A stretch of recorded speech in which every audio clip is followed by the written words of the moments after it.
Hi parents, welcome to my Ikonda YouTube channel. I'm so excited and I'm so glad to have you on this channel, and we will be having an amazing discussion today. And you all know it's a back to school period, and we want to discuss issues that concern parents and students during this back to school period. All right, so special day and we have special guests. All right, as you can see, the first guest is already around, and the second guest Okay. too is on the show. And let me begin by introducing them.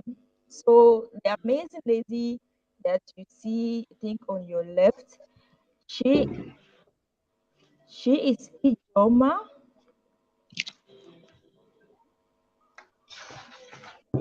Ijoma is, I hope I pronounced the word correctly.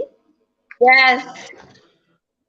Okay, so she's equally a parental coach, a teen coach, that is a coach for teenagers, a broadcaster, copywriter, content creator, and published author. I think she'll tell us more about the book that she has authored.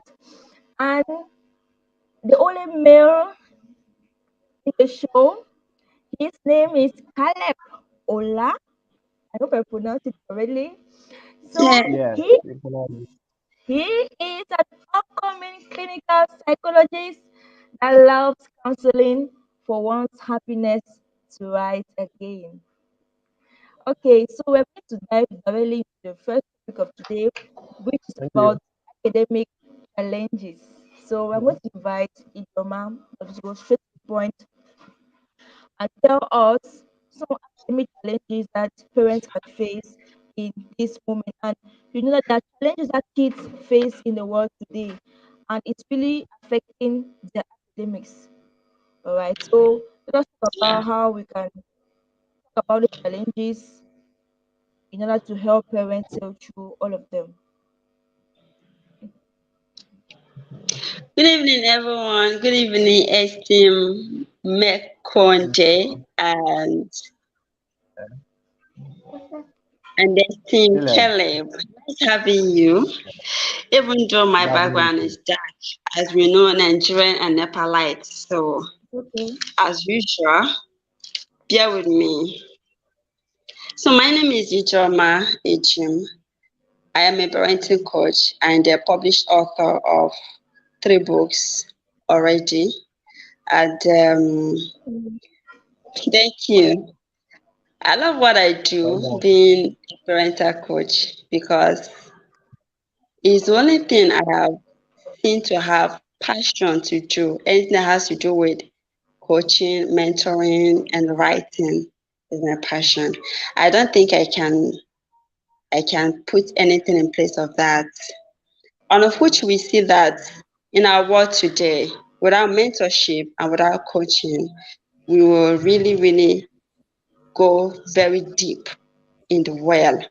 So everything is revolving around coaching, talking to adults and the kids on how to get to that height that we need to get to in order to have a better place for all of us to live. So today I will be talking about academic challenges, of which we know that school is about to be starting by Monday. Some schools are resuming by Monday. And I know that there are some parents that really, really don't even have time to know what the kind of challenge that our kids are going through. So if you're a parent listening or will listen later, this is the best place to get the kind of parenting knowledge you need. Trust me. So, talking about academic challenge, um, every child, let me just use the word, every child have one or two challenges, really. Because as the child is growing up, the child is not perfect. I always say the best way to form a mind's child and character is through parenting. So, what is Mm. our job as a parent? Form their mind, form their character. Because then the Bible says, if you, that's what the Bible puts it. You can only use flogging to get foolishness out of a child. So basically, every child is always acting funny and foolish and whatever you want to say. So from their tender age or from infancy, we build their character, we help them because they can't grow on their own without being mentored and without being coached. Now, there are some challenges, both for those in primary and those in secondary, like our teenagers, they have challenges they're facing. And truly, some parents really don't even know about this thing. They really don't know. We are in a world where parents will tell you, my problem is not come and be sitting down, carrying your book up and down. Don't you know how to do your assignment? Is your teacher not there to teach you? Your home lesson teacher, you should not tell you blah blah blah and so many of that. So the parents' work is just to go to work, pay the school fees, buy the books, buy the all the items, and then they go off. That is it, which is not what it's supposed to be. Because however a child grows now is what determines how far that child goes and the length of time. And some of the challenge could be medical challenge. Medical challenge like a child that has obesity is really very painful if you have a child with obesity. You know, a child with obesity, if it happens to be a girl, they are not really proud of who they are. And I have seen that this thing are seen can be very painful. You know, they are seen as though you don't have any confidence, you can't stand me, I can hit your head, I can do stuff because they are just doing what they want to do. They don't look scared or whatever. And another challenge would be um, autism. The child with autism will really find it very difficult without help in school. Most times you see them dropping out because they don't want to continue. It is really a challenge. And education is an eye-opener in our world today. Education is an eye-opener in our world today. Other challenges I would like to mention is level of a child's confidence. This is how a child can take time control his or her word. There are people that really don't have confidence in control their right. They constantly meet some people in the class, they don't speak, they're just quiet. Maybe because they were abused at some point or abused at some point. And the other thing is the level of a child with autism and the ability to do. So these are some of the challenges that a child faces when it comes to academics. And another thing is depression and anxiety. You know, not just adults can be depressed, even kids, teenagers, as well as before teenagers and people with cancer and hypertension or obesity. So when it comes to depression and anxiety, parents will not know Hi, Ijoma. a child. Sorry for interrupting. I don't know if Caleb knows that it's breaking. Is it breaking on your end, Caleb? Yes. Yeah, I think the audio has echo. Even mine, I don't know. This is a loudspeaker, I think, something like that. Okay, it's fine now. I'm getting you can write down. Okay, can you see him? Not no, I can't see him. I think you should be having network issue. You'll be back. Okay. So as I was saying, when it comes to depression and anxiety, it really affects children. And these are some of the minor things. We see it as not really a problem, but it's really a big problem because as a child, having worried about something having been scared of something could lead to anxiety and depression. And I don't see anywhere that kind of child will actually be successful when it comes to academy. Because at the end of the day, the child will tell you he or she wants to drop out, doesn't want to continue with school. Many things will be happening over there. So this is what I have to say for um, academic challenge. For parents, really, really look into this. If not for parenting coaches around the world that open the eyes of every parent to know what's going on in their child's life, trust me, we are really in the world where parents really don't see problems as problems. They think it's all about go to school and then pay school fees, and that is all that matters. And these things are now being looked into. A child will come back from school not happy, and the parents don't really care. I don't think this age and time we are um, really will accept a parents not showing some care and some love and concern when it comes to how a child is growing or how a child is feeling or showing concern to a child's emotional balance. So when it comes to um, academic challenge, I would urge parents here, if you are listening to this, every of these I've listed are really a challenge. It can make a child tell you, I can't continue. It can make a child tell you it's not going well. It can make a child tell you, I think education is not part of it and all of that. So that is it for academic challenges.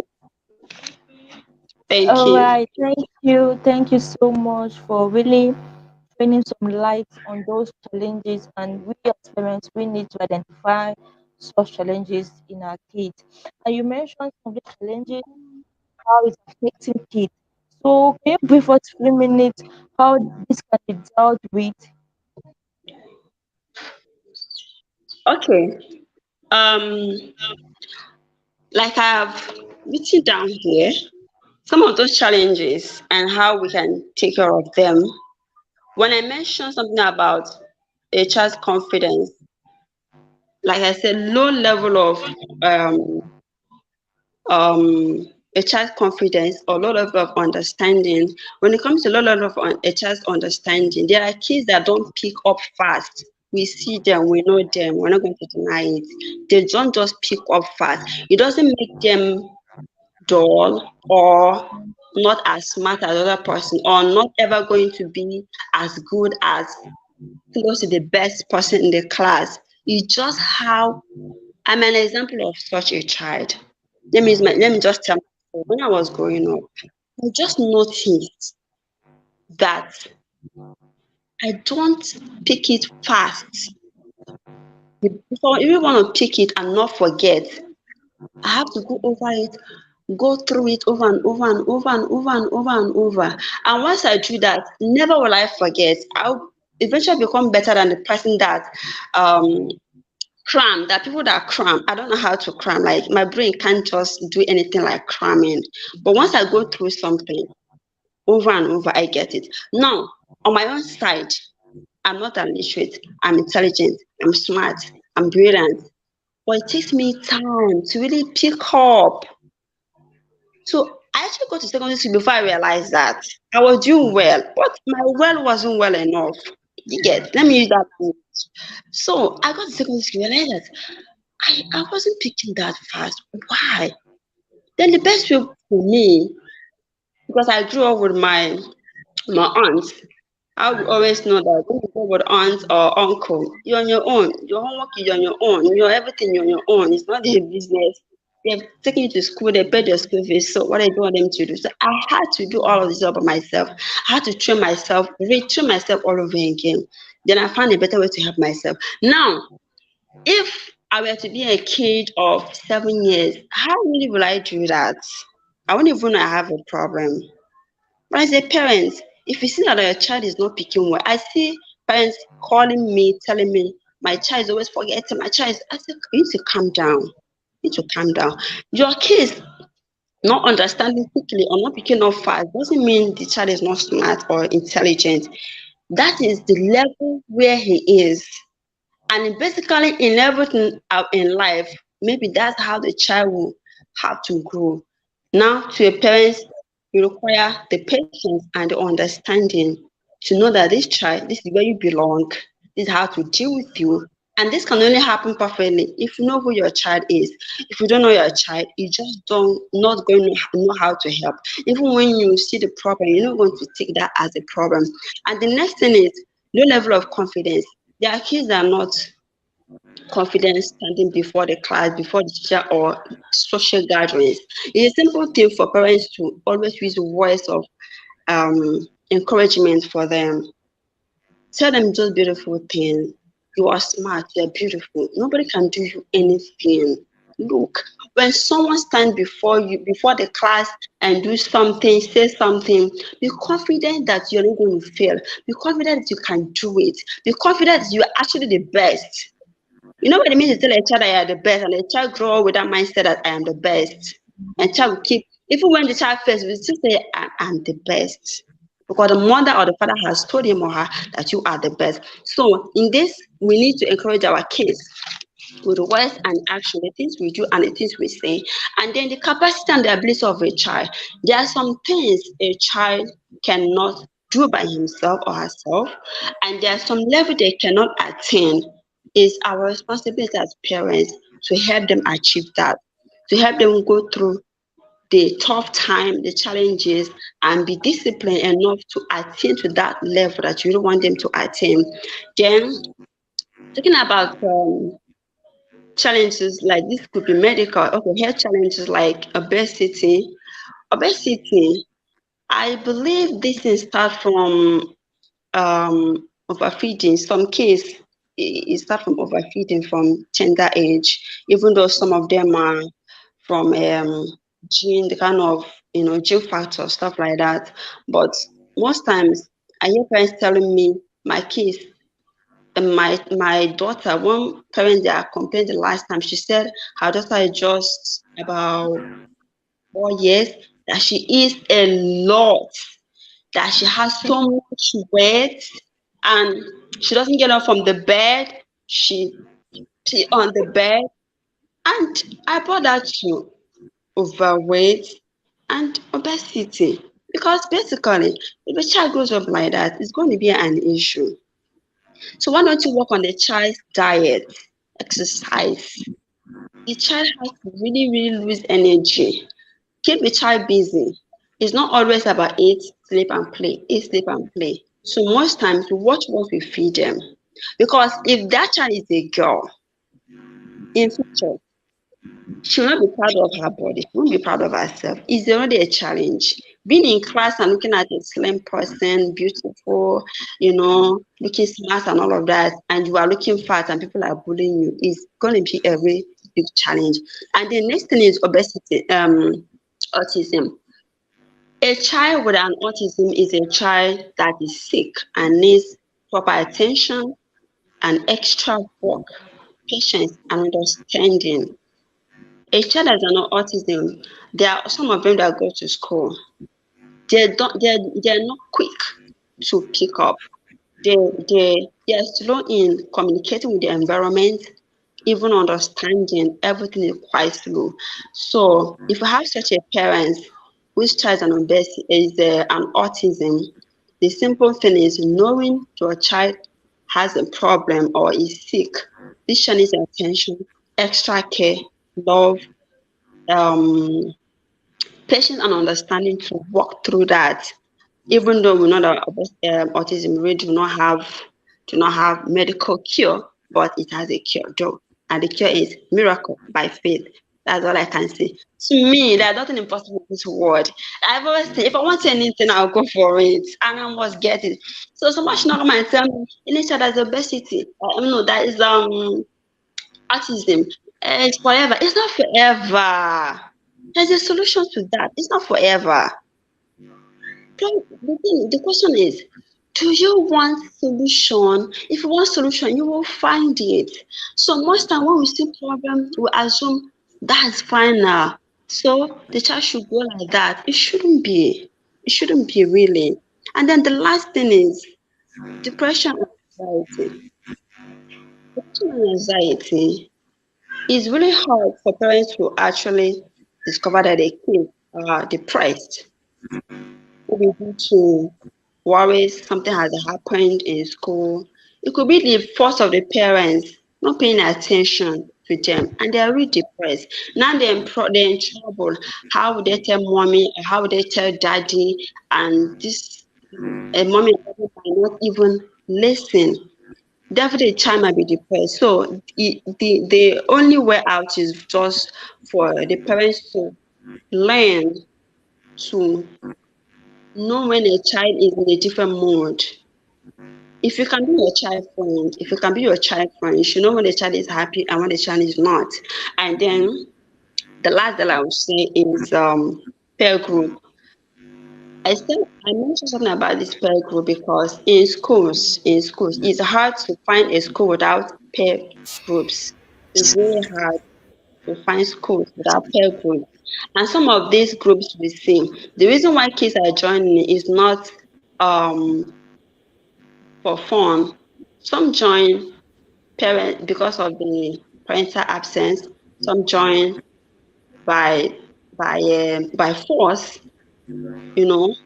For so many reasons, they just join. And we also know that some of these peer groups are positive. Really, they are positive, but most are very negative.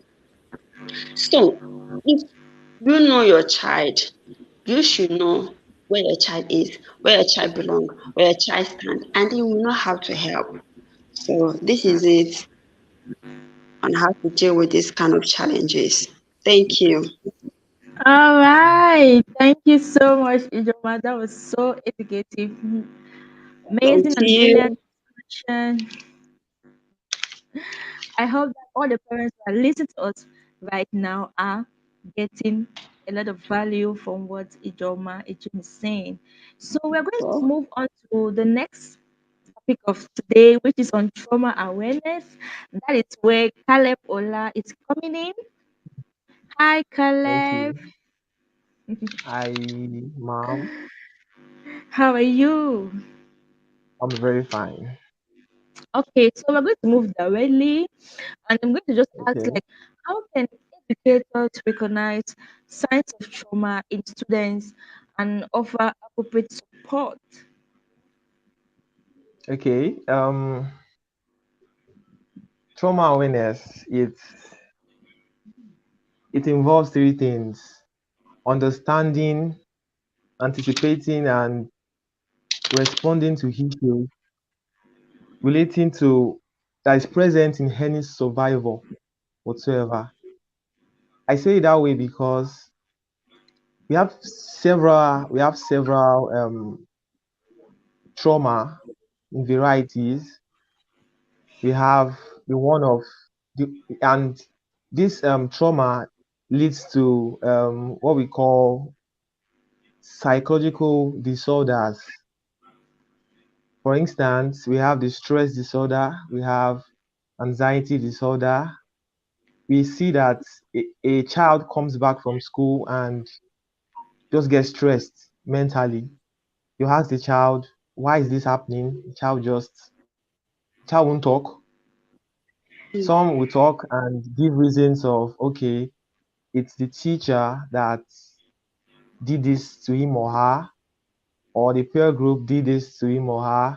So that alone as can cause can get to a stage causing a disorder in that child.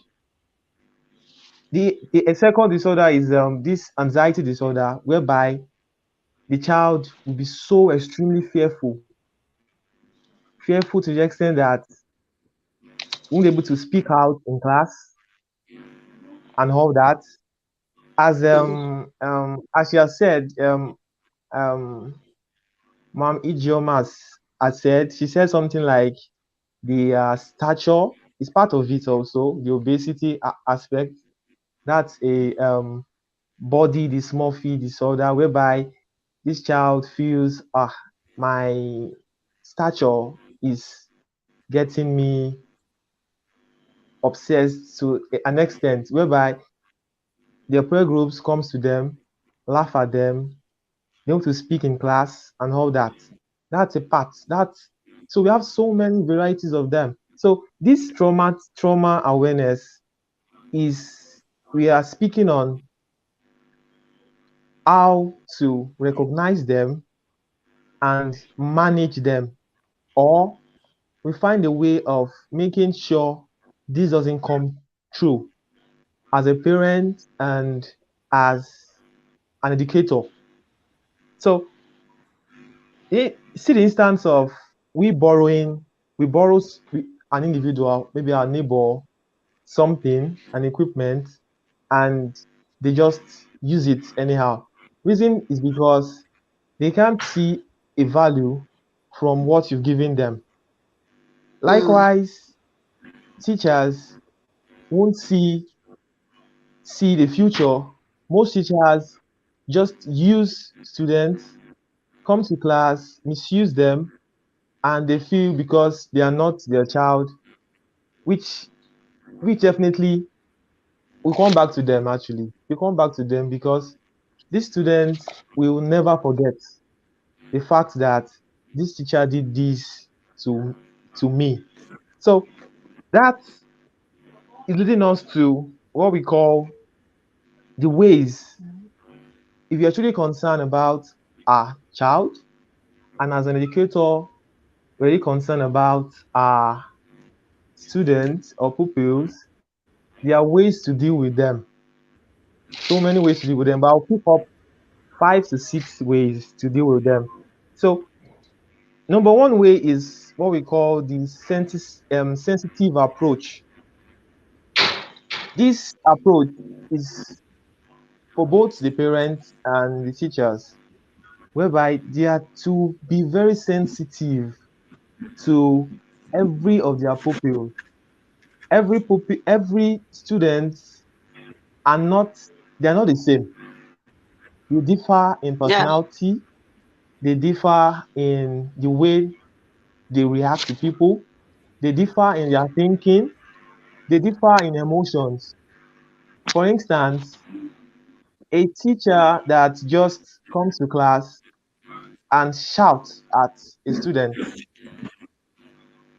such students may just smile or laugh, while the other students can just begin to cry. So you can see their personalities are so different.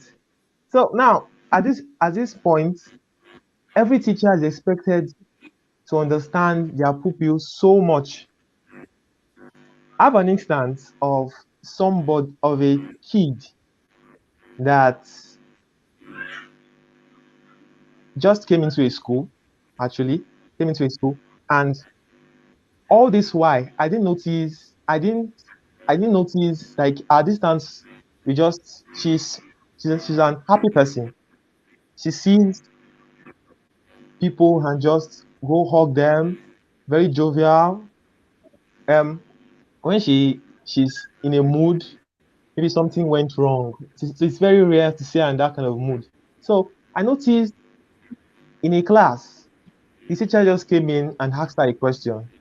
And from my understanding, that's her first time to come into a school after a long period of time.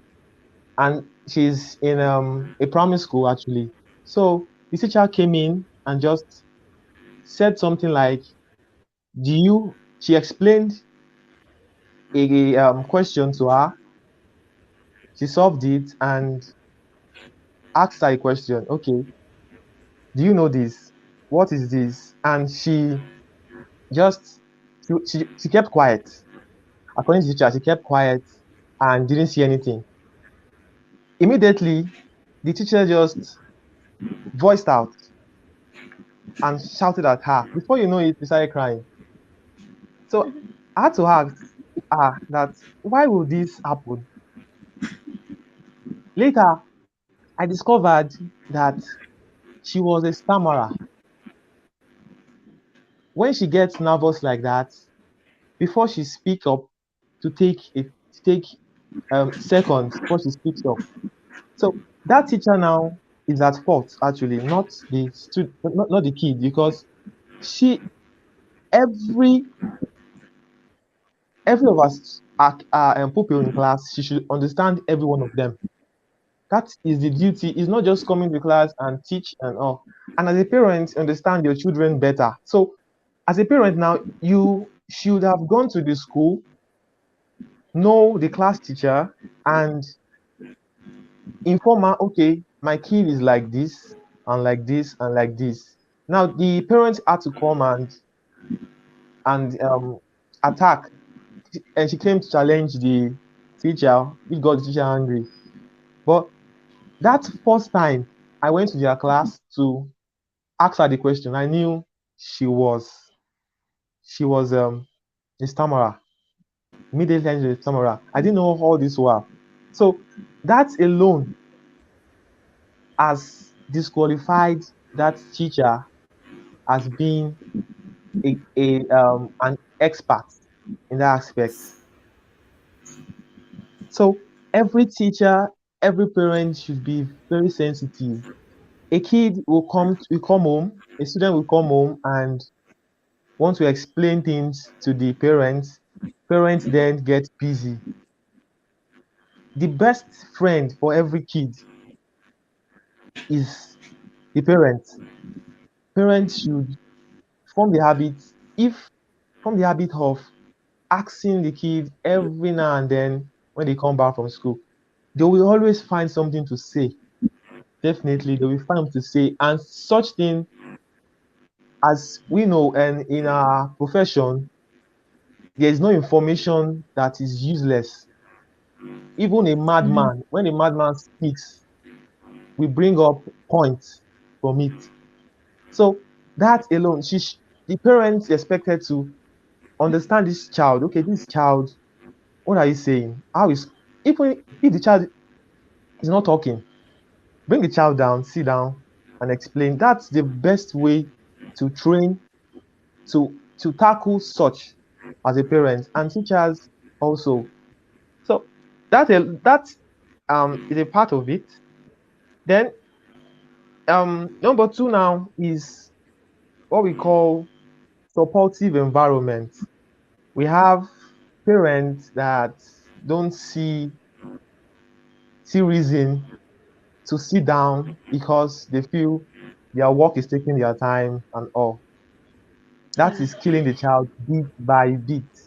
If the parents are not there, definitely somebody will be there for them. Yeah. And this person can be an harmful person. It can be someone in school, it can be a friend, it can be a senior of that child. The child goes to seek advice. So why then? Why? Because of work, you now leave your child just to go to school. Some parents just think teachers are doing they are the best person to do the job, which is not possible. It should be from the parent most mostly, like they are to, because most of the time of the day they are always with them. They are always at home. They just come few hours to learn and go back. So having a safe and supportive classroom also is part of it, and a supportive home whereby there is open communication, whereby the parent, the child can just come home and say, "I'll tell my mom, I'll tell my dad." That's a sign of trust from that child, just because there's an open communication from the parent side. No little thing that happens, the parents will never shun that child, but listen to that child.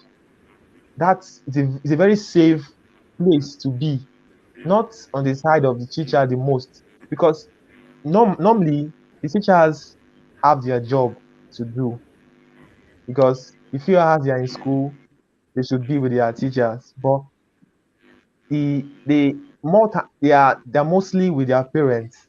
You have parent that goes out and come back at night.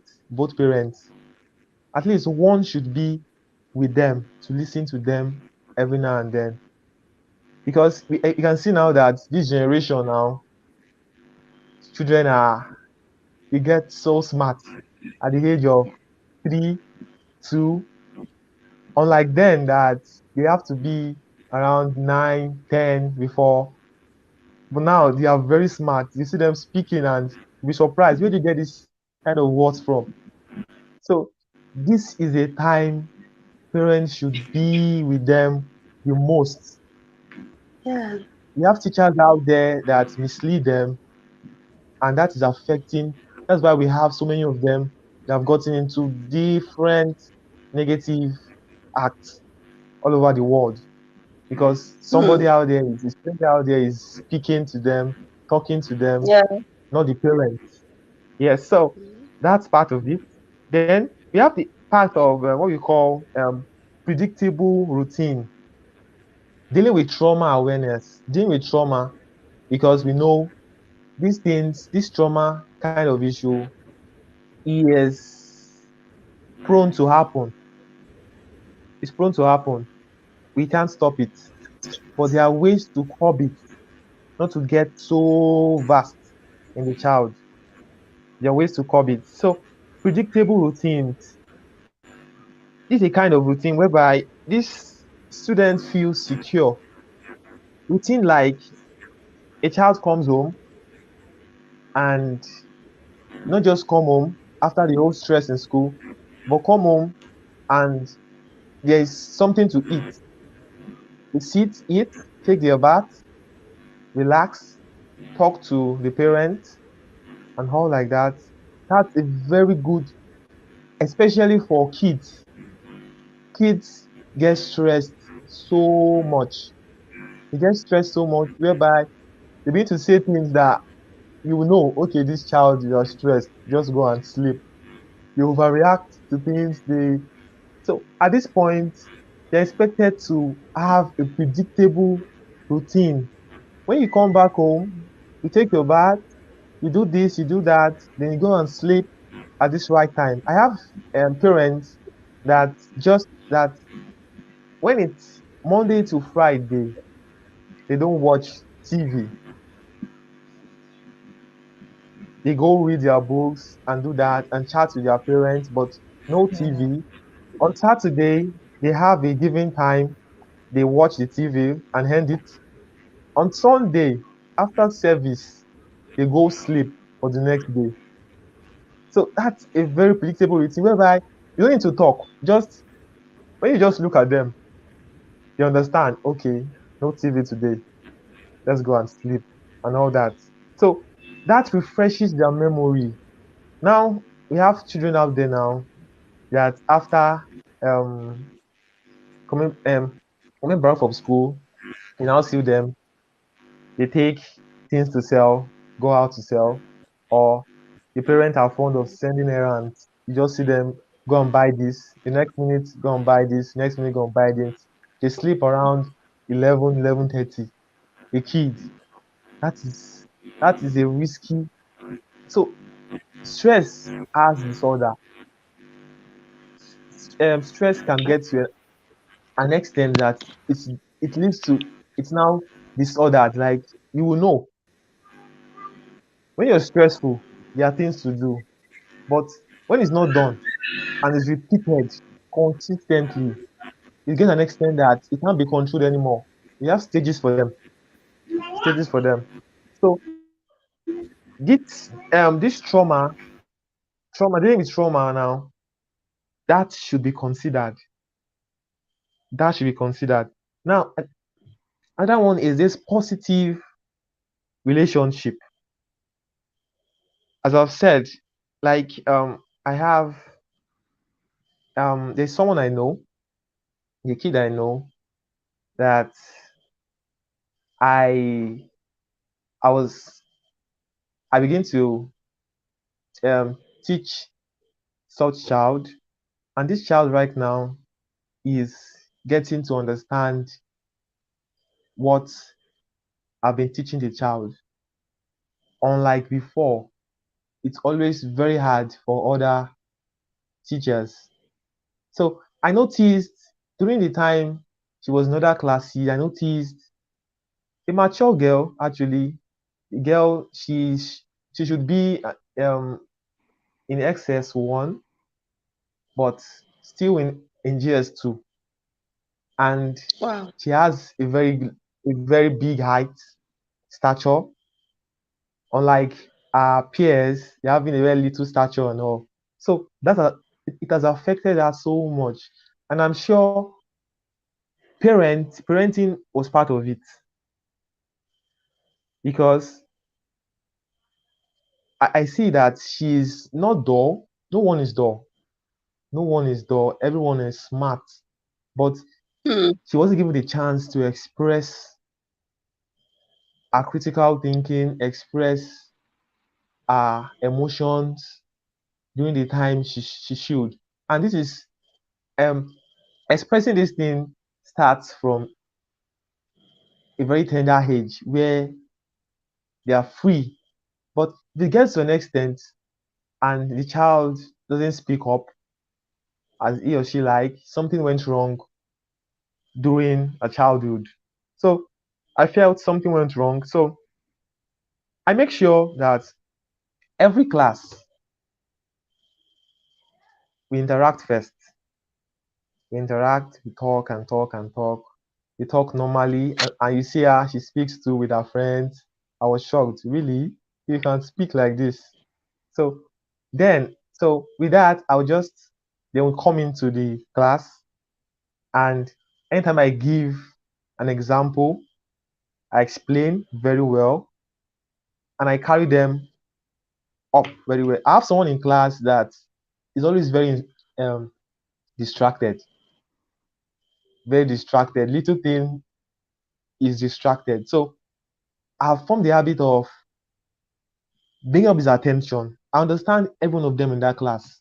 So anytime I'm teaching, I make sure I bring his attention. I just call his name and he focus again. He decided again, I'll call his name, he focus again. So that girl, she's always very quiet when I'm teaching. So I'll teach, explain, we'll laugh, she will laugh with her peers. Then when I ask questions, I make sure she's the first to answer.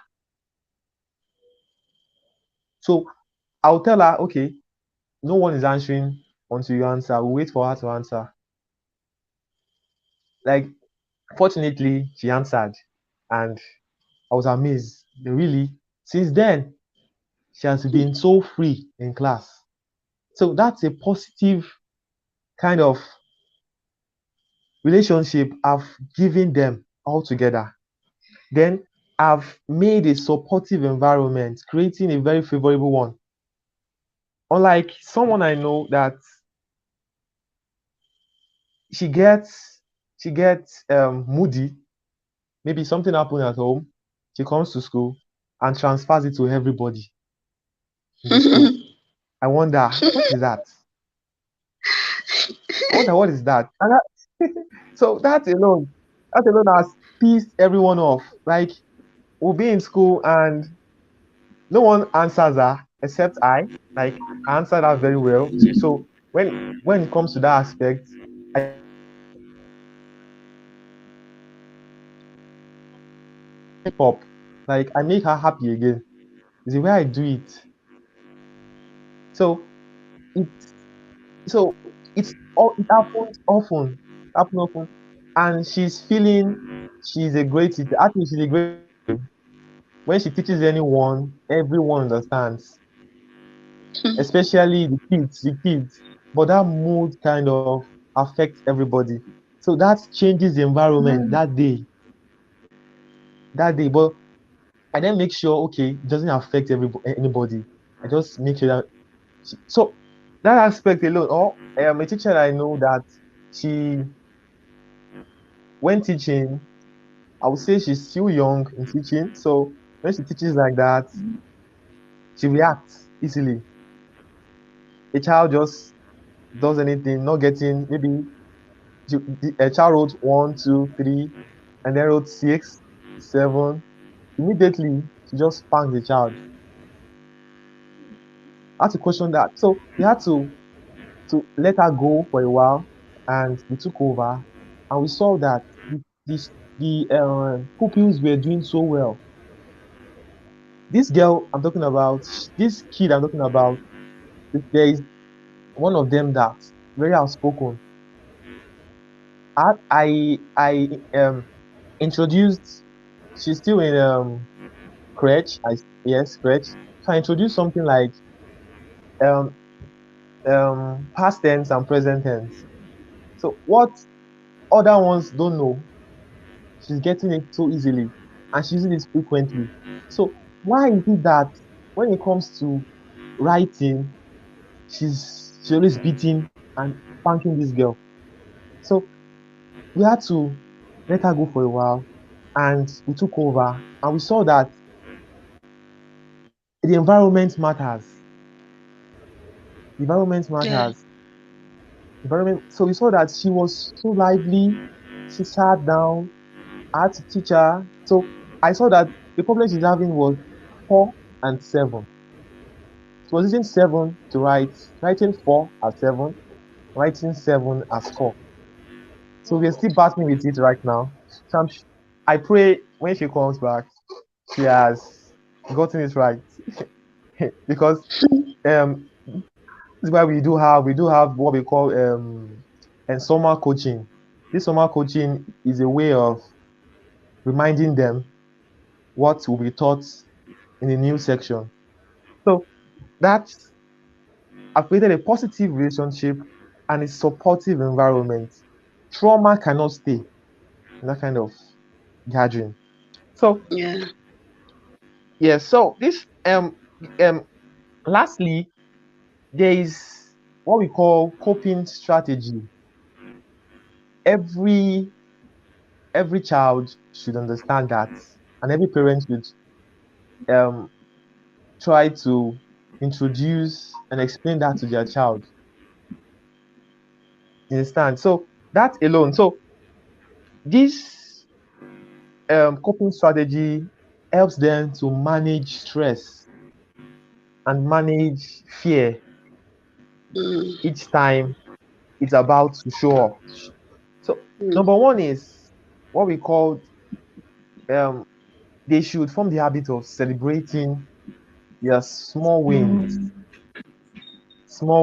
whereby um, um, a child does something very good, very little. For example, this popular act.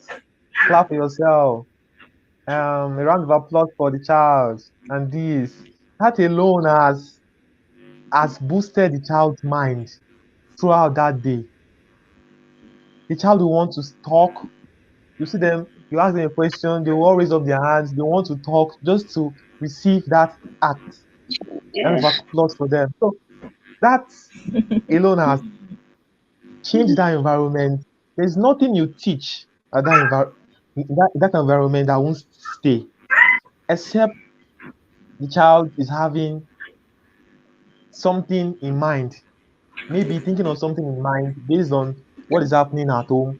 Likewise, the home also, child does something for you. What's expected is make a child know this thing you've done is good. This thing you've done is good. So that boosts the confidence of this child, even the self-esteem of the child. The child feels, wow, I've done something great today. I've achieved something today. That's the achievement. Unlike we that we have gotten so big, we have things to achieve, the bigger things to achieve. But for them, something little can be an achievement, a very big Yeah. achievement for them that day. Because so Yeah. using sweet words, using sweet words for them and all like that. Now, the second one is encourage problem solving. For instance, in the house, the child does something, or you're trying to you're thinking of something, and it's not something and something that they can contribute. I will love my child just sits down and we discuss about it, and we discuss about such. We discuss, and the child brings in things that you feel okay. There's nothing. There's nothing senseless. Nothing senseless. There's nothing in this world that seems senseless. They all have their meanings. So encouraging solving problems is is a way of tackling such also trauma and all. If it's done in the house and done in the school, there's no way trauma stays, no way stress stays, no way anxiety stays. The other one is physical activities. As Ma'am Ijoma said, someone having that kind of big stature, have the big stature, what should be done is cultivating, like cultivate the habit of getting into exercises every morning. As a parent, it's not everything is not work, work, work. There are times you should relax, and the relaxation is exercising also is part of it, whereby you just go out for walk. You can see like instance of maybe a father and the daughter is like 3 years, 4 years, walking on the streets or jogging on the streets. That's it's very interesting stuff. Well, you just go out, you jog, you talk, and you come back, and so physical exercises. It's a big solution to trauma staying. When the Yeah. environment is so so supportive around the child, there's no way the child um can have trauma in any way. The art and play therapy also, whereby you just sit down, the child draws things, you sit down with the child. Even in schools, it should be done in schools, whereby not just teaching and teaching and teaching, but sit down with the child and let's say, okay, let's do something active. Like let's create something. They do it in class. We have so many teachers that don't know all this. They feel they are very good. They feel they are very good. But it's more than teaching in class. There are so Yeah. many things to consider. So many things to consider. Then lastly, it's expected that every organization should have a professional, maybe like having a counselor. Every organization have a counselor, especially the educational background. They have so many students coming in, so many children coming in, and this is not the work of a teacher to advise or a teacher to counsel. They referred to a counselor, someone that would sit down and know the problem of this child and solve it.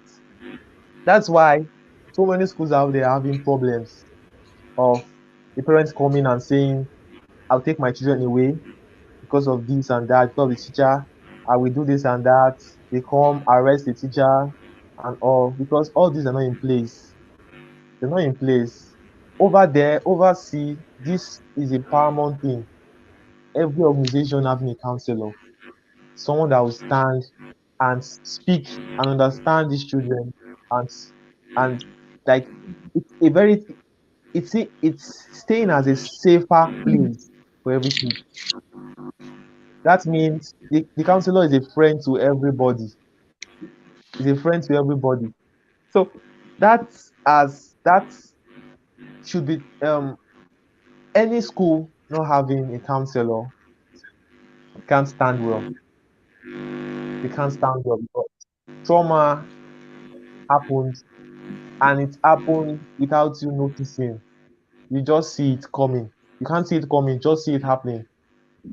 So advise all schools to try consider this and you'll see the best they see the best out of it actually. Thank you so much for the time. Thank you. Thank you so much, Caleb. That is so Thank you. amazing, Thank and you so much.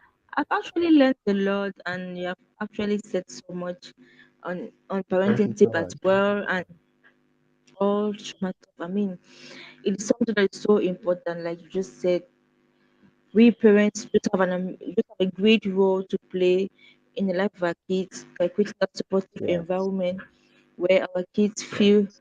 heard and they can easily come and express themselves to us. Yes. Thank you. That's right. You're welcome. Okay, so I think we're going to move on to the next question. Okay. Okay. Okay, so how can parents? Okay, let me ask a question. How does trauma affect students' ability to focus, learn, and interact with their peers in a classroom? I think you answered part of that. Please repeat it. How trauma can affect a child's ability to focus, to learn, and interact with their peers. Okay. Uh, how does trauma? Trauma is something that is visible when it comes, very visible when it comes. So trauma gets to an extent whereby can be controlled if it isn't curbed so fast. So how do trauma affect parents? When all these things are not put in place, when there is no open communication, whereby the parent goes to the child and speaks to this child, or the parent goes to the teacher and explain what the child is, how the child does things. So no open communication. When there's no supportive environment where the child sees everyone as a friend.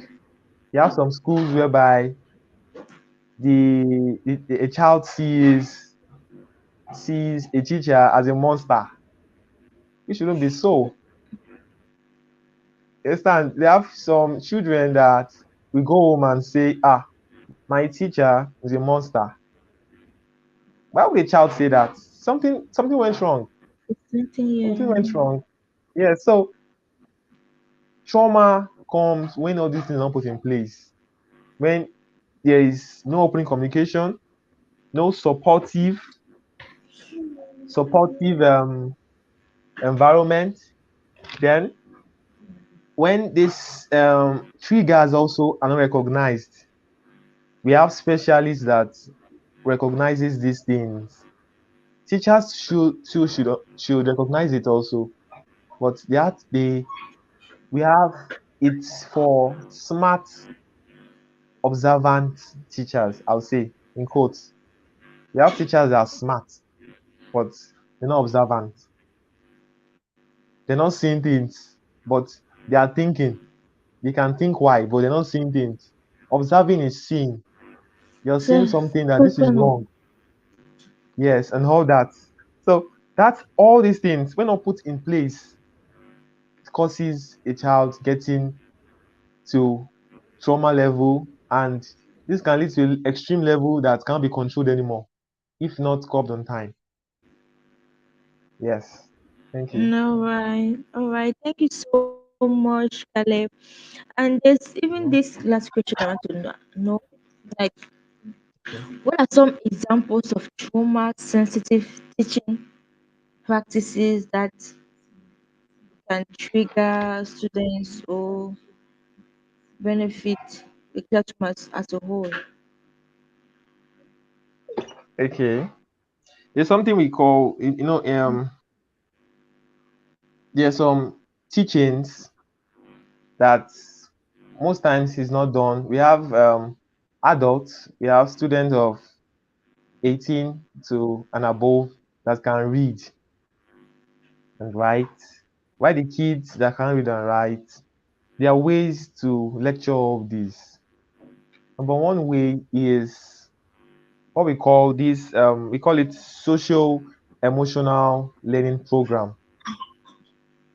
A program whereby the children they speak on They are being lectured on emotional intelligence. We have three um intelligence actually. We have the one of the IQ, intellectual, we have the emotional, and we have the social. So we have people that have just the IQ, but are not having the emotional intelligence and social intelligence. We have some that are having the emotional intelligence and not having social intelligence. They are not best in interacting with people. Something caused it. Something is it's like there's a cause for everything. There's nothing that is existing without a cause.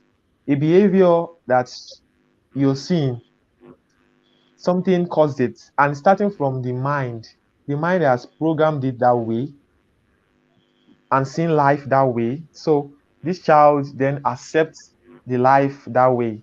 So as parents now, our work is lecturing this child, okay, this is how life is, not this way. So our teacher explaining this is how life is, all this way. So this social emotional learning program is something that should be done regularly in every school, whereby you just sit and explain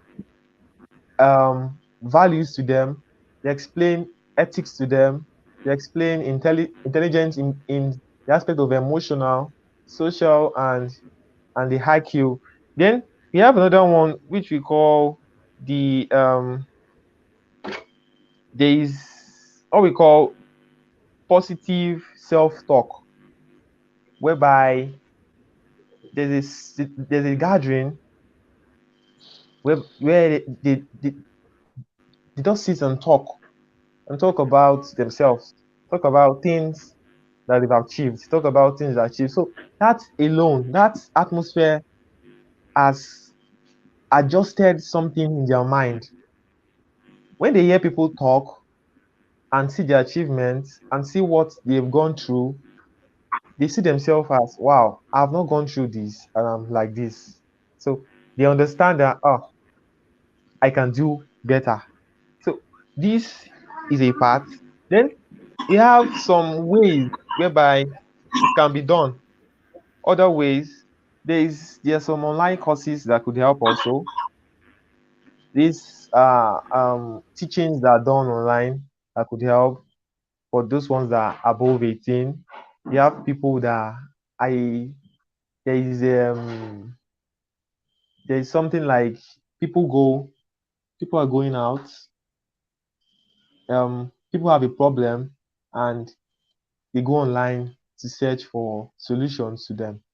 So counselors have done all these things, professionals have done all these things online. For those that can read and write, just go there and get it. We have educational websites that can be used.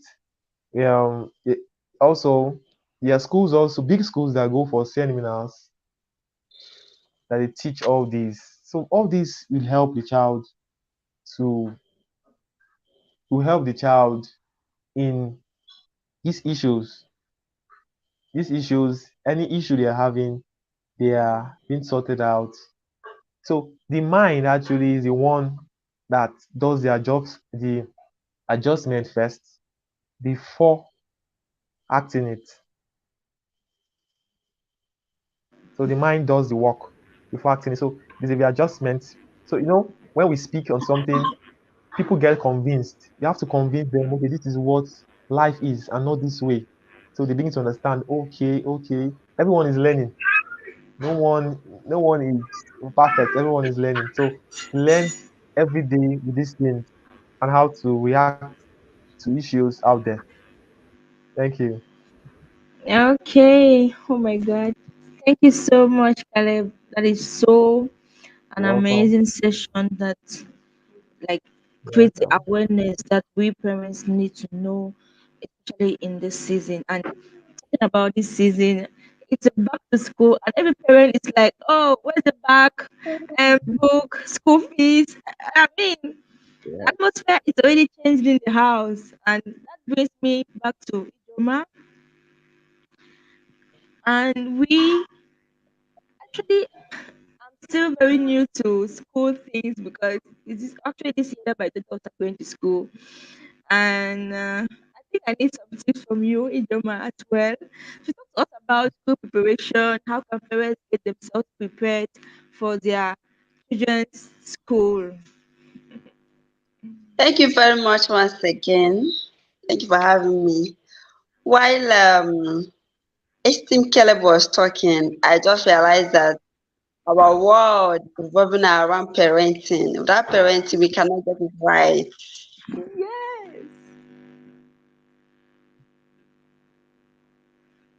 We can hear you.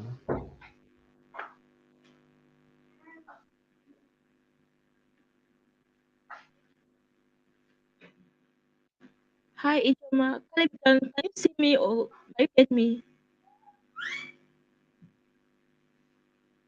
Yeah, yes, I can hear you. I can hear her too. Okay, I think it should be her network that has broken. The network. Yes. I I hope. I like to add up to things about that if I could before she comes up. So this Yes. academic challenge,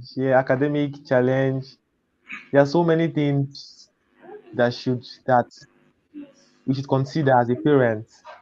There is a challenge of learning gap. A child has been home for a long time, now coming back to school, a new section.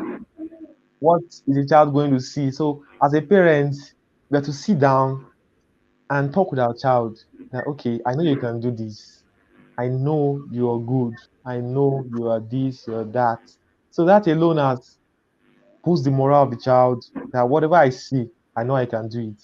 The teachers still Mm, has their own part to play also, whereby they come into class and saying and motivating everyone. I know you guys can do it. We're getting into new lectures. We are all learning. Let's learn together. All those things. The part another part is this time management. We have some kids that have that issue. How to manage your time, when to do your assignment, when to do this. That is when the parents comes in. They know this predictable routine that, as I've said, they have to bring down routines with the child that um, when you come back, first you take your bath, second you then go and do your assignments. After your assignment, you eat. So yeah, the parents do use this food as a threat to make them do the assignment. So that's a very good area also. Then this social interaction whereby they're going to a new class and they are seeing new friends. What should be done? This obesity kind of people that are fat and coming to class, how would they look like among their friends? How would they talk to them? So parents have a lot of things to do. We have some children that are not good in speaking first or talking first to their friends. Like they have so many personalities. Some like to be alone. So parents now should understand these children and their kids and help them because they will surely speak. They must speak to someone in class. So that's a part. Then the critical thinking, a new thing coming up in class. They are thinking of the new math to solve, the new topics to talk about in class. They are already scared. Ah, how will this thing go? How will this go? All this. Then looking at the assessment pressure, whereby they are preparing for exam. They know when we get to class today, the first thing they do, they give us an assignment, they give us a test to do. So these are all challenges that gives trauma to any child, and it's natural thing, natural thing. They are coming to a new place. Like we, as an adult, so we face it also when we're going for a presentation, and we know we're having 2,000 people there. How do we face them? How do we face the 2,000 people? So that is our kind of trauma also, whereby we are fearful to an extent. So we then find a coping strategy to help overcome it. So kids to have their own coping strategy, which you can help them to overcome this trauma. So many challenges. You can list them. You have to list them. Our parents are the best are the best how will I put it now? They're the best help to these children understanding and overcoming this trauma. So that's it. That's Well, that's it. oh my God. Thank you so much, Caleb, for this Welcome. amazing insight for us parents that we need to be awakened when it comes to the academics of our children, and we need to be sensitive to identify Yeah. trauma in our kids and be supportive towards them. Yes. Yes. There are some kids that how can I say, they don't really have a parent for per se. Maybe they are with a guardian, or Mm-hmm. they Yes. parent, they go of that parent, the go of the parent is, it's like indispensable. Like no one can take that place you get. But now not everyone has that privilege. And now how does that kind of child adapt or accept the fact and still brace on the trauma and move on? Okay. This kind of children actually, uh, every child should be treated the same, no matter the background, no matter what happened. We have so many of them out there that are being treated not too good, and that alone has gotten them to another extent of life, gotten them to the bad side of life. But I want this. There's something I do say: we decide what we want, no matter the challenge. We decide what we want. As a guy, for example, we have people are that I should be in their category. Um it's rampant now, whereby guys, you just come in, and these guys, and they are something else. They do all sort of illegal jobs. They do all that, and they make money, and they come to you and pressure you. But I decided not to do that, despite the fact that I'm in a good home and all. So no circumstance should should make anybody do what they don't want to do.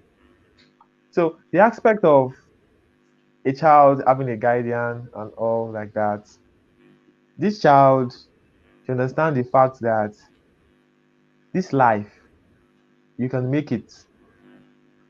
Despite anything, you can make it. We have people out there that have been, I have so many of them that have been, so many instances, people that they don't have a parent, they are alone, they have been catering Oh for my God. themselves from childhood, and now they are the best in their environment. So everybody, so far you're living, you have the chance to succeed. You just know the right thing to do. We have people that fall on the bad side of guidance of a guardian. Such child should keep pushing, and as my Ijoma has said, putting God first, putting God first, and with time you just see things going in your favor. There's nothing impossible as Bible says, nothing impossible with God. So God is should be number one, and things will go so well. So people on the good side of a guardian, they they are so lucky.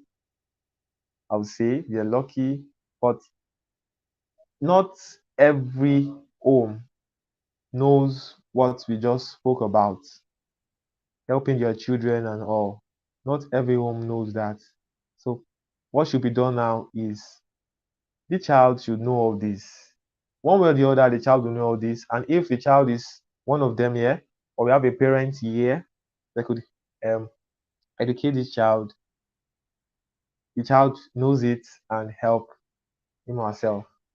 So is nobody is disadvantaged. Everybody is fortunate to make it in this world. Yeah, Okay, thank you so much, yeah. Caleb. You're welcome. Yeah, and I will just comment with some parenting tips from all what Okay. everyone has said. I mean, it is so amazing, and I've actually learned a lot. And like we were saying, that sometimes a kid will just misbehave in school and at times skip classes. You know, the parent is just so frustrated and is like complaining and it's like insulting the child and all of that. And most of the times, we just need to pause down and ask ourselves some questions and ask the kids some questions, okay? And then we're going Yeah. to realize, then we are going to realize that there's an issue that we need to solve, and the child needs to feel heard, and the child needs to be seen, and the child's problem needs to be solved. She finally succeeded to come alive. Okay. Okay, so we actually need to listen to our children and feel heard. Then equally to patience, patience. We need to be patient with our children. You know, the atmosphere whenever we are teaching our kids, especially during this academic back to school period. If you go to a house where a parent is teaching the kids, I mean, you just leave that place just being so negative or being traumatized because the parent is like, stupid dog, why can't you do this? Ah, oh, I can't compare with the other person. And you're like, oh God, this is how this is going to learn and grow. So it's important for us to have that patience to really like calm down and instead of talking all those negative things, let us talking the positive and bring it out from our kids. Those kids already have it in them. It's not that they're no child is dull. No, no, no. I will show me compare with them. And one of the reasons is because we are triggered when the kid react or do something. Our first response, our first reaction is to, but it shouldn't always be that way. It We will need be to so. Yes. calm. It's calm first. Calm yourself down. And parenting begins with us, the parents first.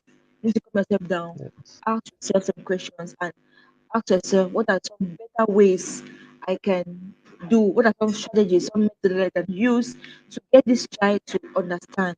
And one good strategy is for you to speak positively. I mean, tell the child, yeah, you're smart, you're intelligent, okay, you can do this.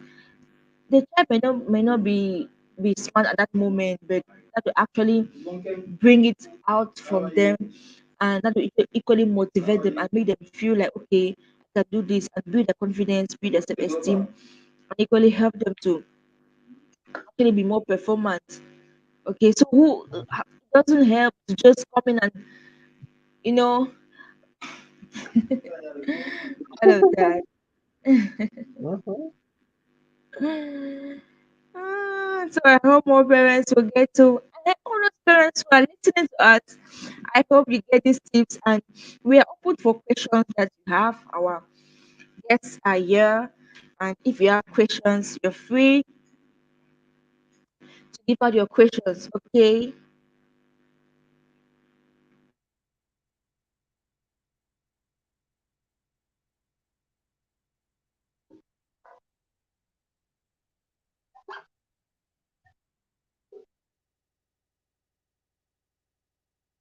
For questions, I hope Ijoma will be able to join. It's like she's having network issues. Yeah. She's still trying to join.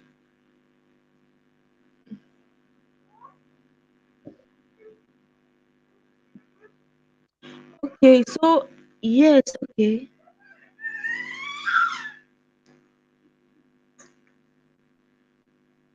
So someone is asking in all. Okay, what?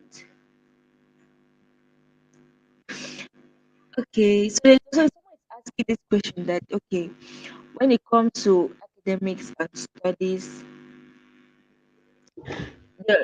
the person find it difficult to have a serene time where him, her, as a child can actually sit down and study. I mean, the person just find it difficult to not scream, not shout, and not be that authoritative and so Okay. like a power struggle. You know, it's difficult because you are being triggered and all of that. So, how do you get that capacity to get calm? Because your parents actually ask me that question as well. Okay. Like somebody that do get hyperactive. Yes, easily triggered. No patience. It's just when it's time to study in the house and the child is making mistake, it's always beating, shouting, insulting, and the parent just cannot control all of those emotions that run through him. Okay. Okay, looking at that, it I see that this parent is someone that is having a different personality, which I said everyone has his or her personality. I'm a kind of person also that I'm like I get when I see something not done well, not instantly, but with time, I get upset. Now, I'm doing this and you're not getting it. Now, as my advice would be, okay, I want to ask, is it something that this person does at workplace too? Maybe at workplace or he does wherever he or she finds herself. I will ask that question. If it's not that, your child, every child is different. Every child is different. I have an instance of somebody that expects all child to be intelligent. As as Miss Injoma said, every child for her it took time. Like for me also, it took time also. I'm kind of person that I don't cram. I don't cram. I read to understand. So when I was growing, it took time for me to get something until I read and read and read again before I could get it.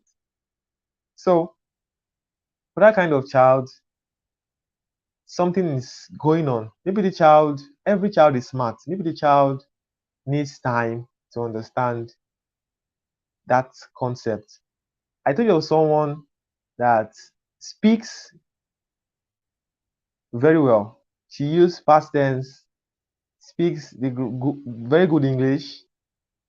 When I come to the class, she reports everybody. She knows everybody's name. Every of our peers, she knows their name and even their surname. But the aspect of 4 and 7, she hasn't gotten it yet. So will I say because of 4 and 7, I will then beat the child?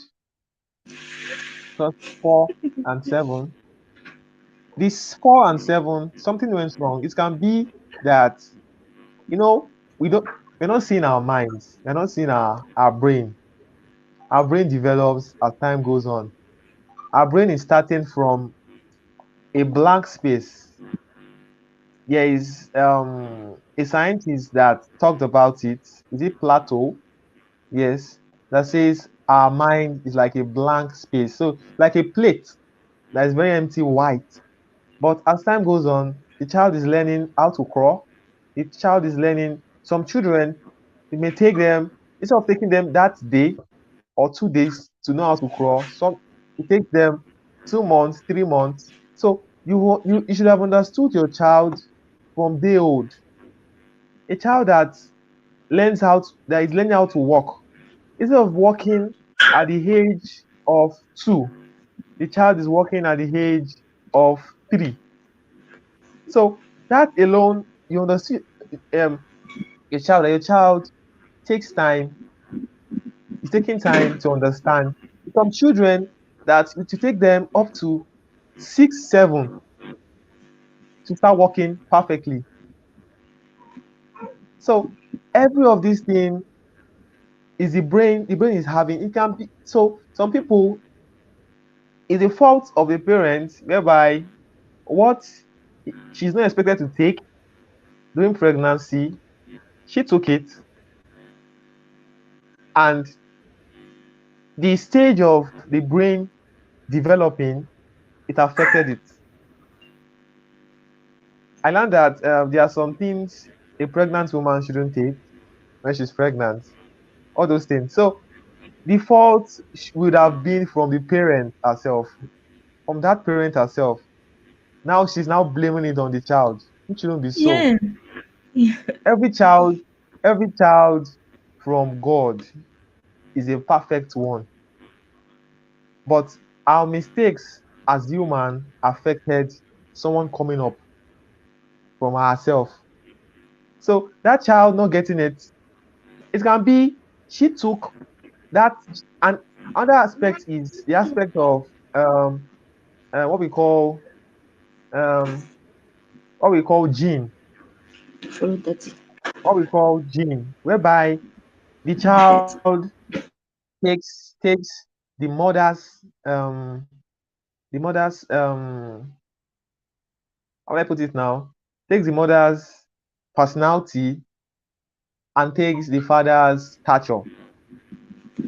So all these things, or we say the the taking the father's gene, taking the father's intelligence, and taking the mother's face. So all these things, they all combined.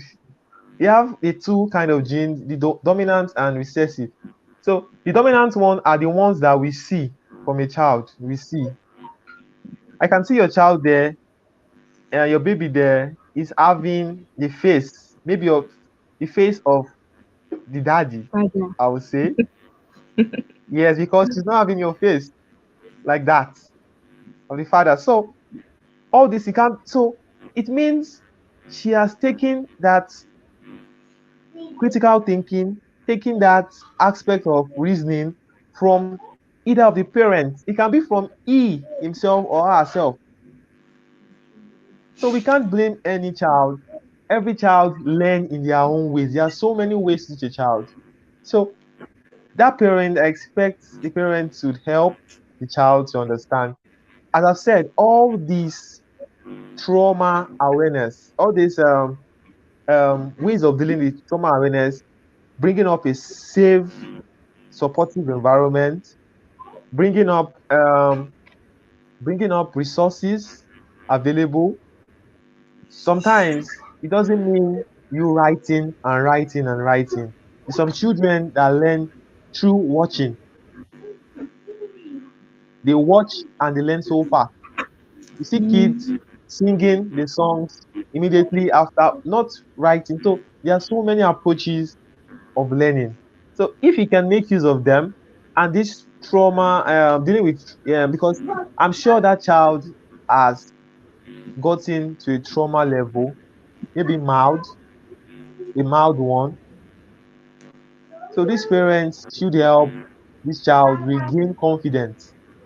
Confidence, like the child should understand that I'm with dad. So sit down with the child, make the child open communications, all these things, and this child gets better. No child. is dull. No child is dull. So for him to help this child, if he wants to help this child, he should be calm, impatient, he should be patient and calm and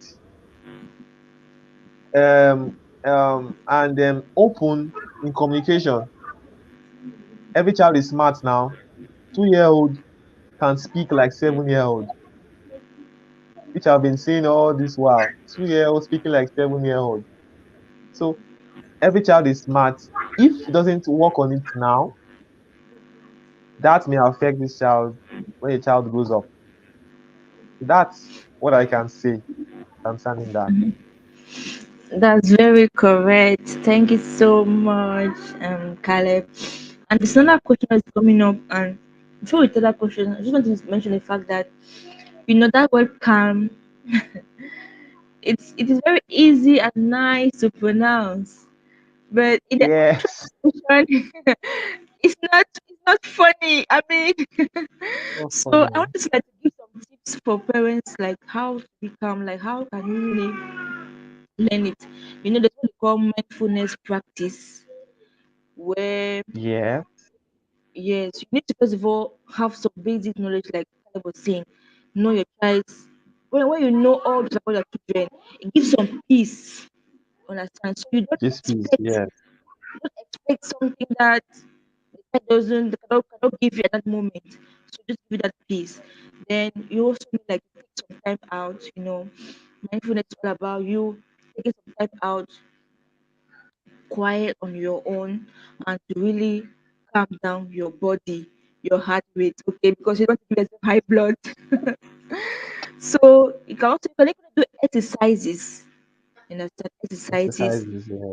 yes, equally helps to calm yourself down. And if in that particular situation you're still out of control, just take a break, leave that place, go out, take deep breath, calm yourself down, self talk to yourself that you can do this, you can do this.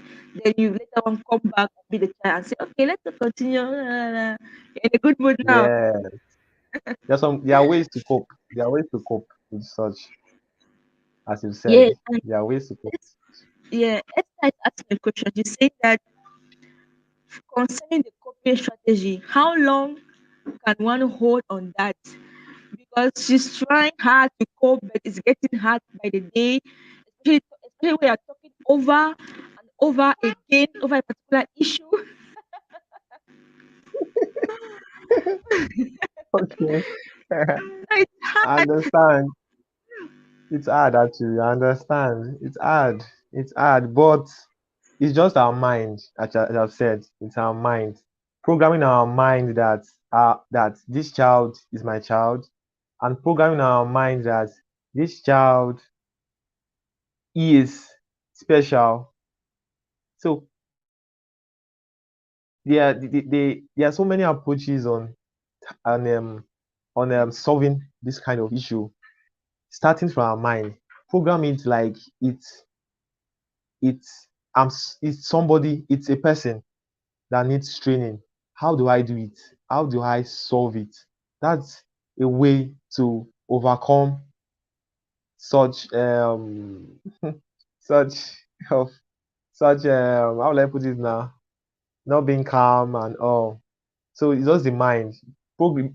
If what we program in our mind is a act, what they have in mind is what we bring out. So she has programmed her mind at like this child, you must know it. You must know it. Which shouldn't be so. Shouldn't be so. There are so many approaches to making a child know something. Some children it take them 2 minutes. Some children can take them um 3 years, 4 years. Doesn't mean the child will know it. Every child are just different.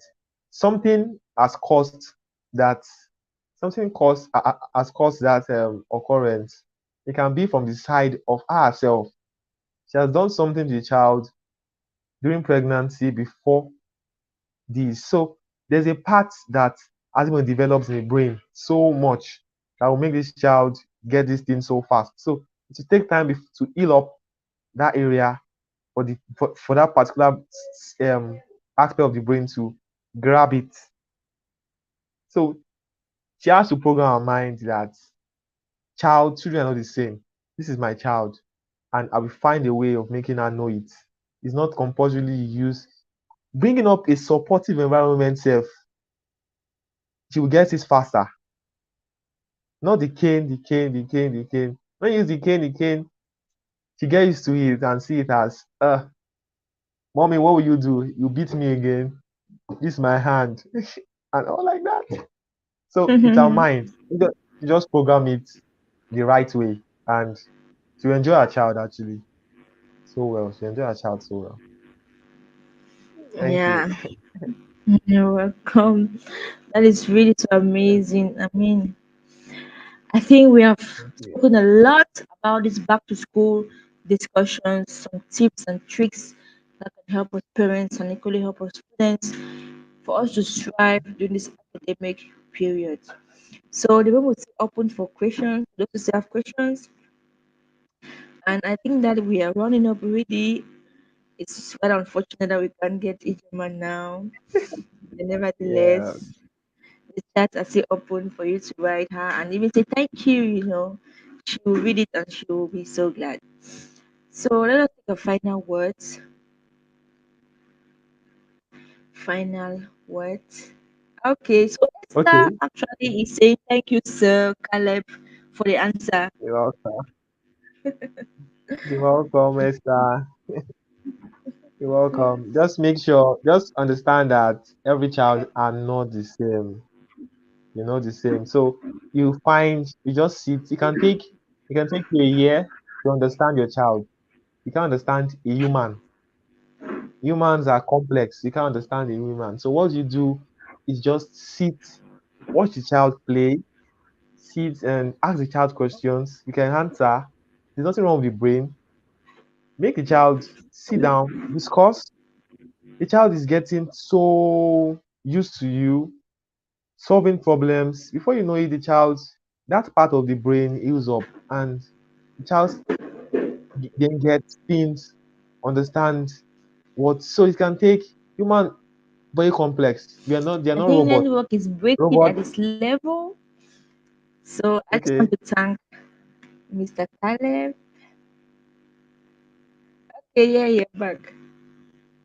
okay, okay. Even I was just saying something like humans are not robots that you just give order and they follow. You're complex. Our complexity is in our brain. Our brain is the one making us so complex. Unlike a robot, you just input what one or two things and it's done. You say go, it goes. You say come, it comes. But humans so complex. It takes time before the brain absorb any information we are giving it, the brain. So that complexity is making us different. There are there are few times some people take it takes time to absorb information. Some it takes minutes. For me, when I'm reading in school, I don't just read once. Some people read once, I understand, or they cram. But for me, it takes the whole semester. I read and read and read. I read my notes up to 10 times. So looking at 8 courses, I read them up to 10 times. But now I'm done finally and coming out with a very good grade. So I understood myself that I cannot read one day.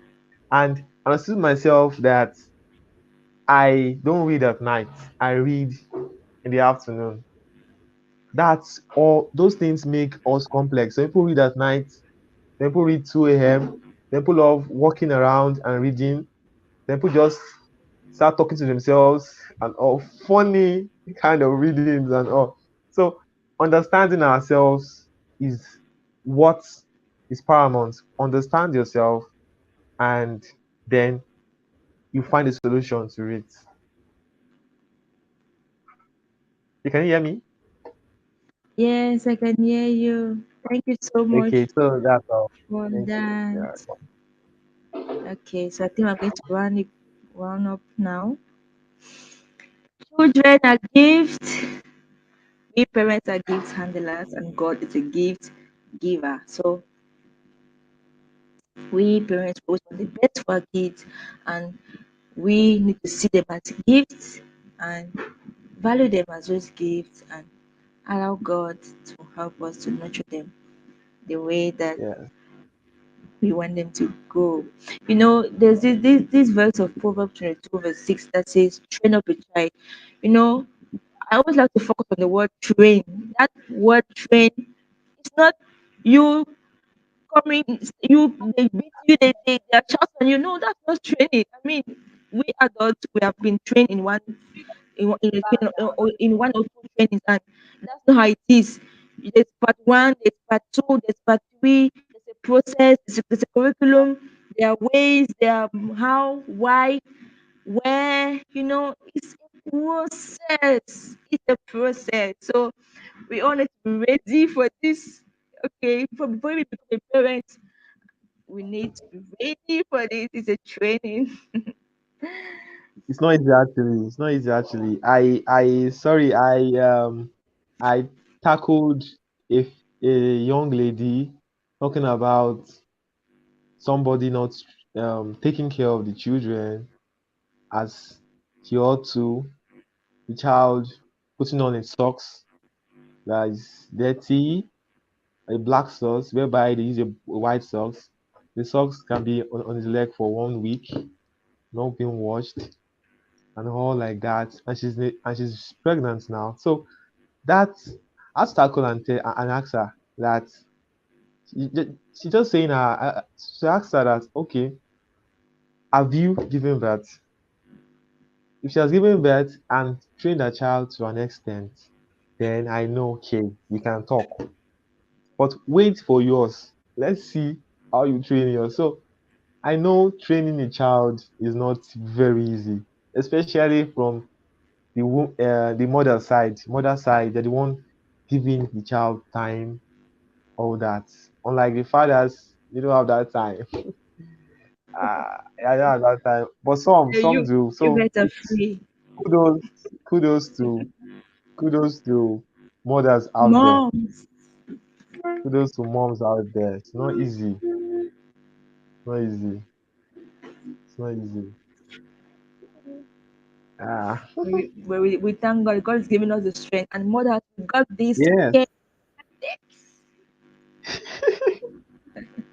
yes, yes, yes, yes, Okay, thank you so much, yes. Caleb. Ola, You're welcome I'm now. so grateful. I'm so happy. In fact, thank you so much for all this value, for all this You're welcome. insight that you have shared with us parents. I mean, thank you so much. You're And welcome thank now. you so much, Ijoma, as well, for being part of these Yeah, events. We have actually learned a lot from you, and we parents, we are really ready. yeah, Okay, yes, apart from all the physical needs that we have to, we are really ready mentally, to start the work. yes, yes. Okay, so it's a wrap.